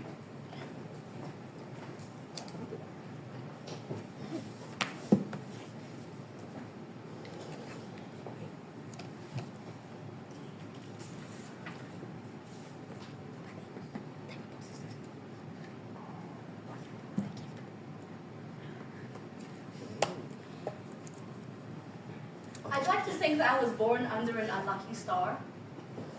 My mom always tells me that I have the worst luck she's ever seen in her life. I've fallen down so many times that my legs are full of bruises that won't heal. I have missed so many flights that I think my bank account can't recover. And I've lost so many opportunities that sometimes I thought about not trying, because sometimes it's easier to not try at all than to get rejected or to fail or to be looked down, belittled, and made fun of. Sometimes it's easier to quit than to ever step out of the door. But life isn't about how many times you fall. Life is about how many times you get up. When I was in university, I was at the top of the world because I thought that I was having the time of my life, and when I graduated, I will be just the best lawyer to ever existed. But life always kicks you down when you least expected it. And I got really sick in my second year and I wasn't able to finish my degree the way I wanted to. And I just thought that that was the most terrible thing to ever happen to me, because My life was all planned out. There were so many things I wanted to do and achieve, but because I was sick, I wasn't able to do it. My body wouldn't let me anymore. And because of that, I thought life ended for me. And in a way it did. For 2 years, nothing happened at all. Until the day I told myself that, is this all life had to offer? Because looking at these 4 walls and the bed wasn't going to get me anywhere. So I got up when I thought I had fallen, when I had failed, and I told myself that if I had stopped there, there wouldn't have been any more chance for me to succeed again. And life is so much more than these 4 walls. So I got up, and I fell, but I got up again. And I told myself that it doesn't matter how many times you fall as long as you keep getting up. Fall down 10, get up 11. And so it doesn't matter that my legs are full of bruises. All that matters is that I keep getting up. What's the time? Very good. Very good. The ending. 225. 25? Yeah, 225. You mean I'm 5 seconds away? Yay! I get to get this qualified. This is not a real contest. That was very So good practice. Oh, this way. Oh. Yeah. So you have to go back.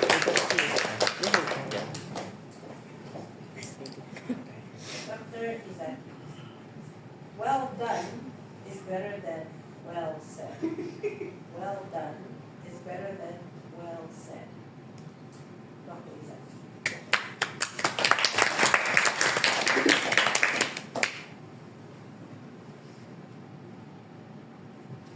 When I think of the quote, well done is better than well said, I actually think of writing, because I've been writing all my life. I've written poetry since I was 14 years old, and I was first published when I was 21 years old, and then I was published again in 2016, which is in my 20s. So basically, I've been familiar with writing and poetry and articulating myself in written word for at least the majority of my lifetime. So the quote,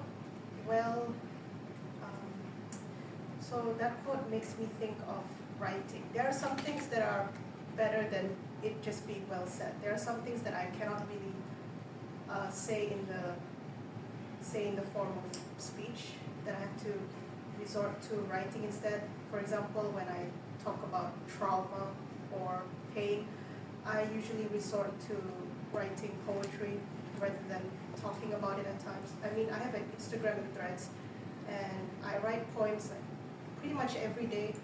And sometimes I think I write over emotional ones that probably scared some people off. But they probably think, what is wrong with this girl? Or dark poetry and her dark statuses. But you know, it's just part of who I am. So yeah, and I think it's kind of a therapy tool for me to write down about my feelings that way, even if it's not everyone's cup of tea. Some people are annoyed by it, but it's just the way it is, and it's who I am as an author. So I do believe there's some truth in the quote. Yeah, that's all. Thank you.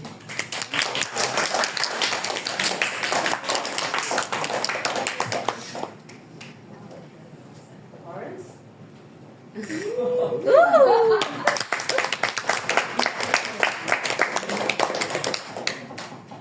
I've done this for so long. Mentor will be reading it. Lawrence, the quieter you become, the more you can hear. The quieter you become, the more you can hear. Lawrence.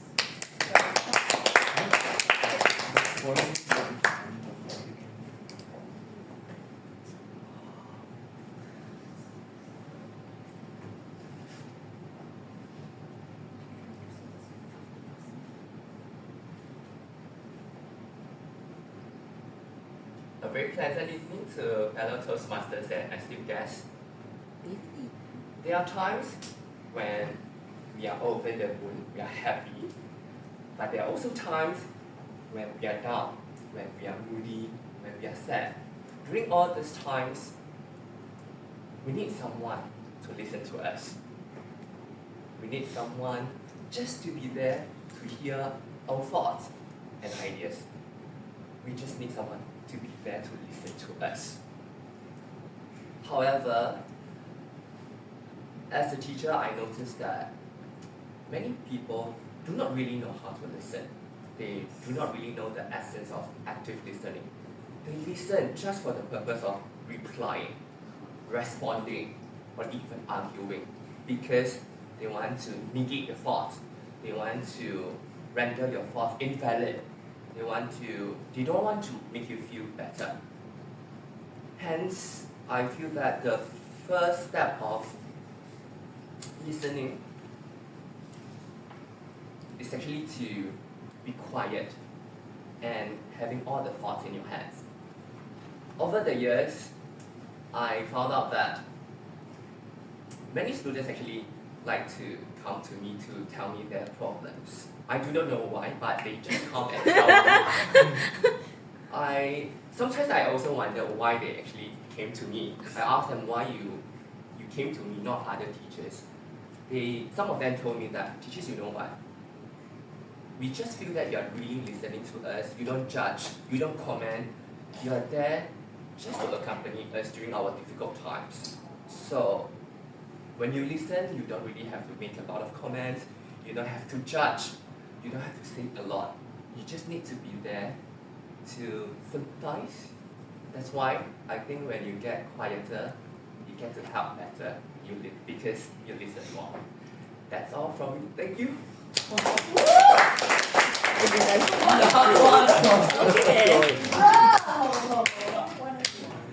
Best teacher there. We're out of time, but yeah, sure. We're out of question. Any volunteers?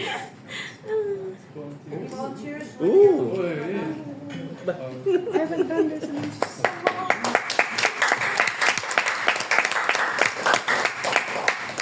Yeah, And we fill it. He doesn't want to.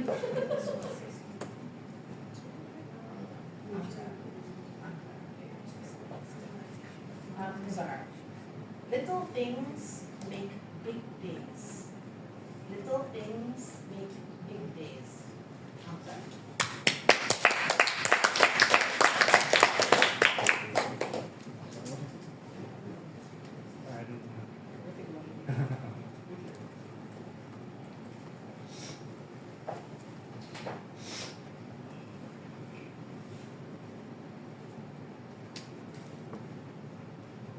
Good evening, Toastmasters and fellow guests. Good evening. So to me, little things are stuff that are negligible and quite flew under the radar as people see. So just like coins, 1 cent may not amount to many things. They can accumulate over time. So sometimes you can make $1, but that dollar could be spent very quickly. So for stuff like this, you can see that for me, $1 is nothing. I have hundreds of them. I got millions of dollars in my bank. But to some, even 1 cent is difficult to apply.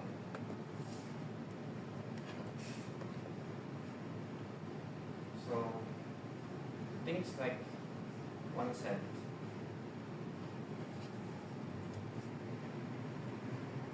are something that should not be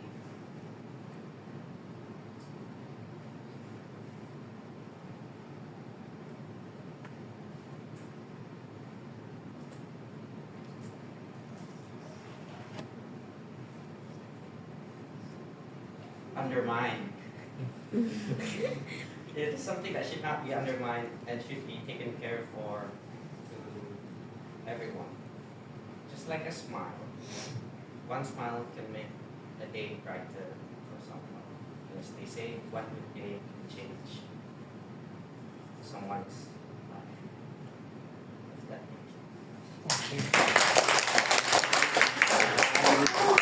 What time, right? one more? Any more volunteers?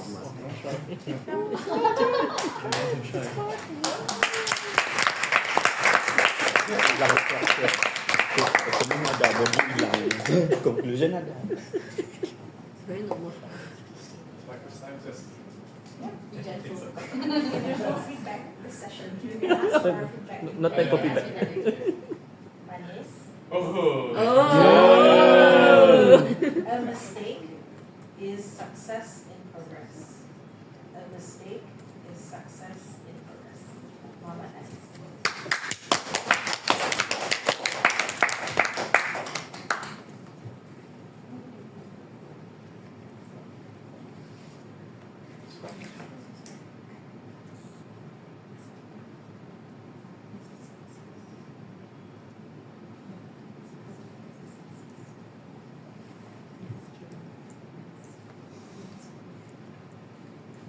Good evening, fellow Toastmasters. Mistake is success in progress. So, hearing this quote actually made me think about what I have been doing up to today, because I think my life is full of expectations. So, when you are in a position where people have many expectations upon you, you are piled up by other people's expectations, and it makes you a little bit overwhelmed, and it makes you try to be a perfect person.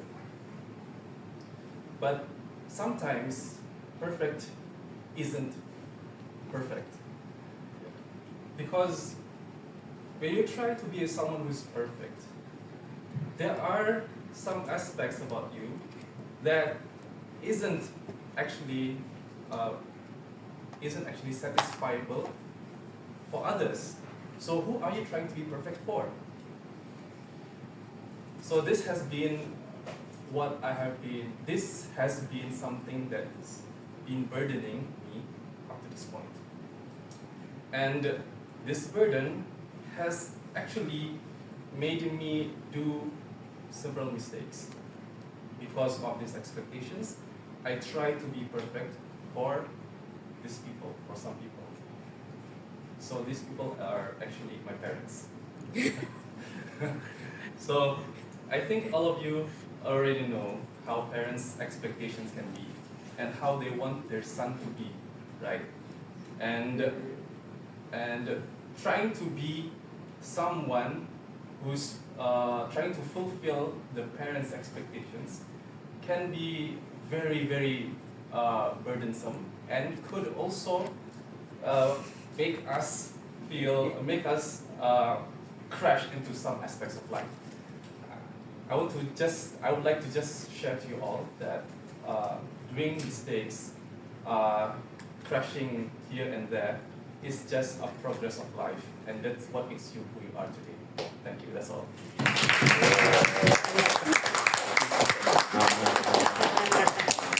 Any time disqualifications? Let me check my notes, but that one was close to 2-7. Oh, 2-7. 2-7. Yeah, no one was disqualified. Okay. And during the contest, we won't say who got disqualified. Oh, If you yeah. have 3 people and say there's 1 time disqualification, only 2 people win, then you know it's can't help you there. Any questions for Ying and I, or anything you want to gain for the contest? Any clarifications? Yes, Just general query. If there is a prepared speech, the international speech, do you repeat your speech in the all contests? You will up to the World Championship public speaking. So you repeat right from the. But you know, right? As you progress to each level, sometimes your speech morphs into something else that you never anticipated to. So it could still be the same speech, but essentially it might have changed. How you approach it, how you put it together, how you deliver it. Technically, you don't have to use the same speech, but because you've been doing it at so many places, it gets better every time. You have a better gauge of how the audience reacts, what to keep in, what to remove. That joke is funny, I keep it, no one laugh at that one, never say it again. So on and so forth. Yeah. Any other questions? Yellow. Yes, Lee? I'm actually planning to use slides. Is it okay? Risky. Oh, Yeah, because I need to show a picture. That's the thing. Do you really need to show the picture? I really do. Is it only just one picture? It's a few. Risky. Very risky. Okay, I want out of international switch. Maybe just one picture. No, it's Use a few iPad je picture. lah. Aku kan dah. You sponsor Pinjam lah. je lah. I have a question. People have done it. People have done it. I've seen it at the big stage as well, but it's risky. Because you have to worry about like The technical stuff. the technical thing, and then If it breaks. Nice audition, you cannot imagine the. slides, how you're going to talk over it. It's risky, in my opinion. But up to you. If you practice it and you hone it, and you can be great on the day, go for it. Take the risk. Oh yeah. I'm giving up. But I wouldn't do it. Personally, I wouldn't do it. Ling, would you do it, Ling? So many things to consider, like the size of the projector. If it's too big, will it look really wonky, like you in a small thing in the middle? If it's too small, then in the end it's just like the size of an iPad also from a distance. And then it's like the wording, if it's a big audience, can they see it? If there was a If it's too projector, big, it's too comical. do you have time before it to test or check out? Normally you do Yes, it, yes. it's like only an hour before. Yes, you would. Oh my You god, would that's have not time. nah. You would have time. Because you Yeah. need to make sure you're comfortable with your props if you're using Yeah. any props. Unless it's a big, even on a bigger stage, sometimes they have like a dry run the night before, but even then it's just like, one day is it enough to get used to your new slides? Yeah, just Ling Ling and I prefer. And then if you keep the slides on, like it's just behind you even if you're not using it. And then if you turn it off, I don't know, sometimes some slides it doesn't turn black out completely. Who's gonna So it's like at the who's gonna turn it on and off for you? That's Yeah. the thing. and then you're holding the clicker, and then when you're not using, if you're only using 3 slides, you're still holding the clicker the whole time. This is the thing you do this. There's so many things to consider. I do a lot of presentation. Sometimes I accidentally press. So Every time lah. Like, when I'm nervous, I clench. Can you imagine? I'm like talking and it's clenching, and then it's like the next slide, and I keep talking without referring, and it's a different slide. Sorry, I'm just like, Question. I'm just projecting.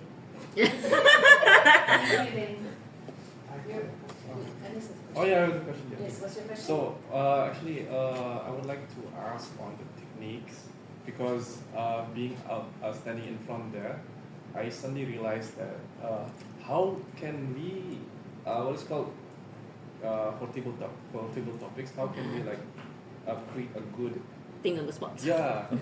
Practice. Practice. Yeah, practice. The more you come to Toastmasters and practice, you will become good at table topics like Lawrence. Oh. And then you try My one or mentor is two, there. try 1 or 2 competitions and see how you fare, and then you see how other people do it, and then you try to improve from there. I see. It's a different kind of, like the moment you go on stage, it's almost like you're yourself, but you're also a different person. I don't know if that's how Lawrence, like right Lawrence, like your contest experience. You're like yourself, but more.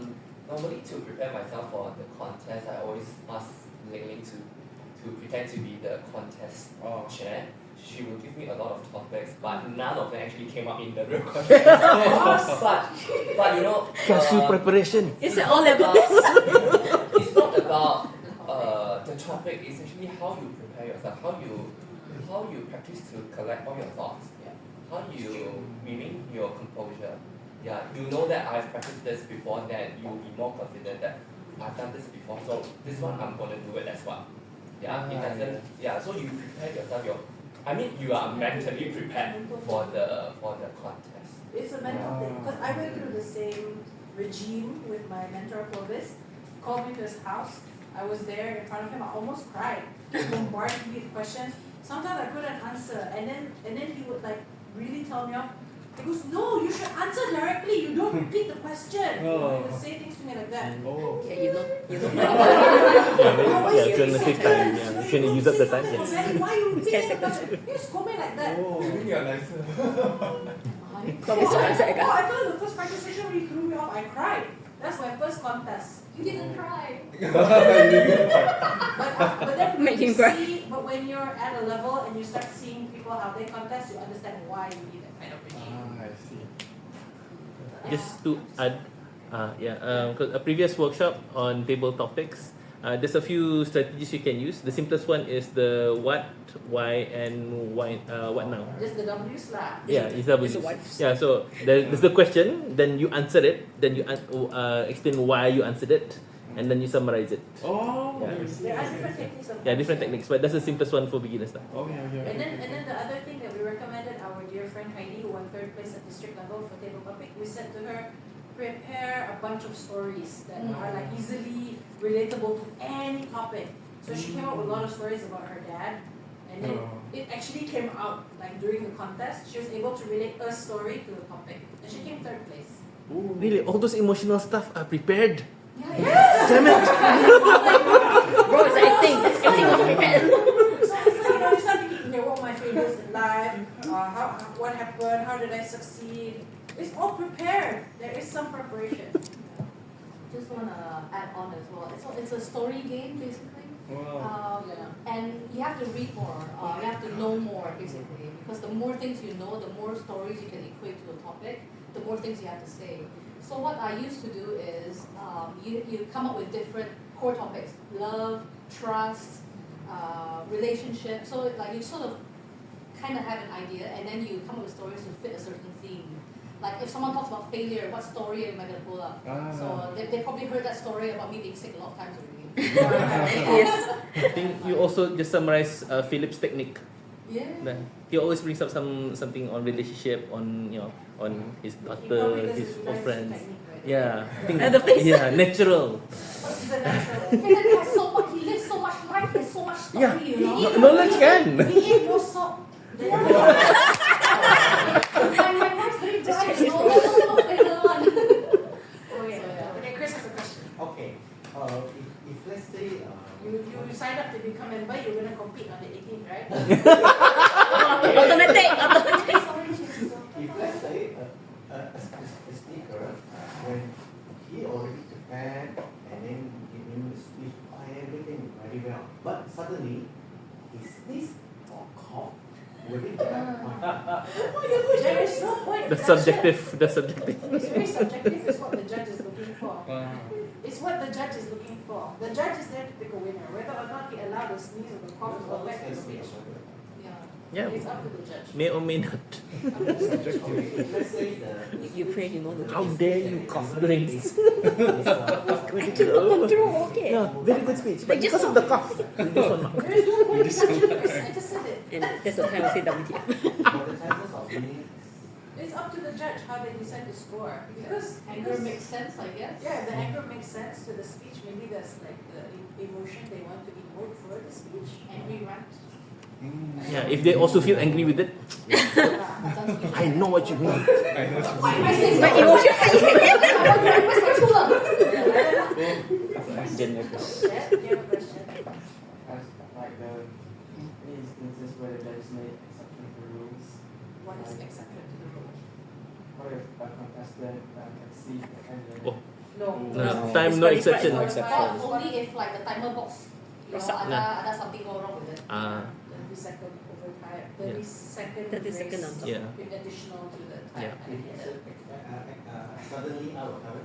Yeah, then we'll add 30 seconds. We'll add 30 seconds. But no exception. Or like the timer Yeah. pengsan on the spot or something, you get 30 seconds. That's why there are 2 timers. Yeah, or have it. Even if the speech. They pengsan and then hit the other one and they both pengsan. What you do to them? There's one instance right where I joined an oratory competition, and one of the contestants they still went through, but I did not know why lah. They exceeded by a lot. At the time. Yeah, by a lot. Oh, I guess they're not as strict as we are. Standard. Standard. Hey, my speech made someone cry, but I was still dispute because of my time. Like, England delivered a fantastic speech. Ya sukanya punya teks. Betul lah No orang matter dalam. how brilliant. Some people, in the community, they take this very seriously. Because you're trying to be objective, right? So if the rules are very clear, that's objectivity. Yes. I think Because we the need to. judges can be subjective for what they're looking for. That's why you need qualified judges, not judges who simply anyhow score and if you like it. I like you. I score high. Yeah, that's why judges need to go through judges training, because Yeah. some of them have the tendency to do that. Yeah, I know. That's why I can never be judged. She just got it from me. There's training on judging specifically. I give the training, but I don't Okay, follow the anything training. else? Guys, Yeah. Last one. Table topics. Sure. Right, is it important to bring the topic back in a conclusion? You have to answer Yeah, the the topic In some way. in some way. So whether you decide to repeat the quote again is up to you. Or your interpretation of it, but it has to sort of link it somehow and answer the topic. It's okay if you interpret it wrongly, as long as you actually. Yeah, it's, No, because some people it's have a okay. different interpretation of the quote. It's not wrong interpretation. It's personal Yeah, but interpretation. then Oh, some yeah. people know which That's- is that's my okay. interpretation. Like Oh, how Okay, I if you don't understand the question, Yes. then just And do you the just cite all the examples I thought it has to be support your relatable. point of view. It's okay. And I got a good example. During one contest, the topic was it's easier to light a candle. It's easier to wear shoes than to cover the world in carpet or something. And then some of them talk about carpets. It's like 6 people and then 6 different topics. One talk about carpet, one talk about shoes. You know, one talk about like failure and success or whatever. You know, there's so many things you can do with it, but all of them are correct in their own way. Yeah, oh, they're related to floor somehow. Interpretation. It was the weirdest contest I've ever been to. That's the weird topic. Okay. So your carpet is dirty, you have to clean it. Not wrong, but. We're trying to, by right, the contest chair should choose topics which are not too long, if possible. Trying to keep it to 5 words. We don't remember. Yeah, I know. I was the MC for one contest, the tabletop contest. It was so long. Oh, it was. Really long. the topic. Hard to extrapolate. Oh, Like I fly think, right yeah, Ling's topics. We don't talk about that. We don't talk about that. Got it, yeah. Any other questions? Any other questions? Final tips for us, international speech contest. Make sure you write and practice. Don't go over time. Don't go over time. Says Ling Ling. I will not do my best. For evaluation, What you all can you can watch do? more videos and write notes and try to be more analytical Might as well what you speak for observe half an hour. and what kind of feedback you apply. And then for table topics, if you want a grilling session, just let us know. We can grill you. We can grill you for evaluation if you like. It's also the same, but we'll use videos. I don't want to cry.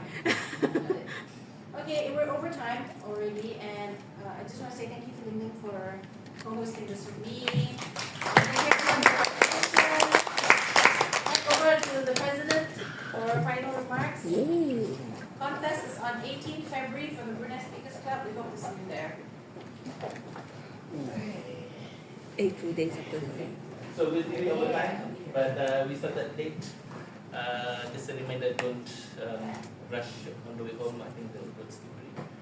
So I hope everyone enjoyed the session and maybe inspire some people to register last minute to join the competition. Because in general, there's not a lot of the members. And not a lot of members are joining the competition, so you have a very good chance of winning. of winning. And even if you don't win at least podium 1, 2, 3, at least you can put that in your CV. Oh. But simplest one, if you don't win, participated in Toastmaster competition. Oh. Your best song is podium, number 1 in this competition. So if you wanna join membership later, you can ask us now.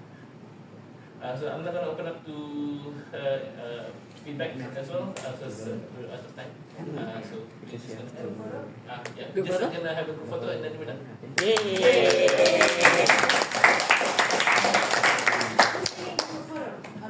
Where's the president? Where's the memo? Oh, this in the bag. Okay, done.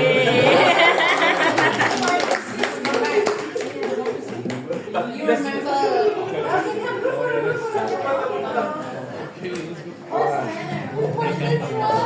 don't know how to answer.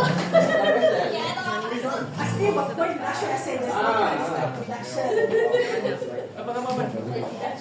Who's taking the picture? This one.